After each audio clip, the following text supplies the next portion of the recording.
তুমি এমন একটা ব্যক্তি যে কয় আইলো তার পিছেই যাও, গেলে পরে তোমার ক্ষতি হয়, লাভ হয় না। কথাটা ঠিক না বে ঠিক? ঠিক। ডাক করলা না, না। যখন তোমার কাছে টাকা পয়সা থাকে, এখন তোমার আপন বন্ধু বান্ধব, কাছের মা বাবা মা থাকে। যখন তোমার কাছে টাকা পয়সা থাকে না, তোমার আত্মীয় স্বজন কোনো বন্ধু বান্ধব তোমার কাছে থাকে না। কথাটা ঠিক না বে ঠিক? ঠিক। রাগ করলা? না, না। এই কথাগুলো আগে পিছনে কোনদিন বলছিলা? না। তুমি মানুষের পিছনে যায় হাজার হাজার টাকা পয়সা নষ্ট করো, তোমার পিছনে এসে কেউ 10টা টাকা ক্ষতি করে না। কথাটা ঠিক না বে ঠিক? ঠিক, ঠিক। আরেকবার কও বিসমিল্লাহ, বিসমিল্লাহ। আরেকবার কও সুবহানাল্লাহ। সুবহানাল্লাহ। বিশ্বাসে বস্তু মিলে তর্কে বহুদূর।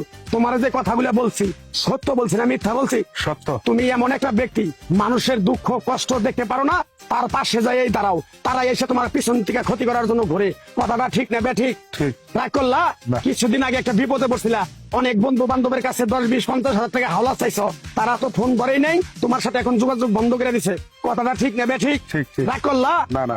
এই তাবিজ গাছ গাছরা দিয়া কারো কাছে টাকা পয়সা নিয়ে খাই না, তোর কাছ থেকে সামান্য কিছু টাকা নিয়ে আমি একসঙ্গে হোটেলে খামু, দিতে পারবি?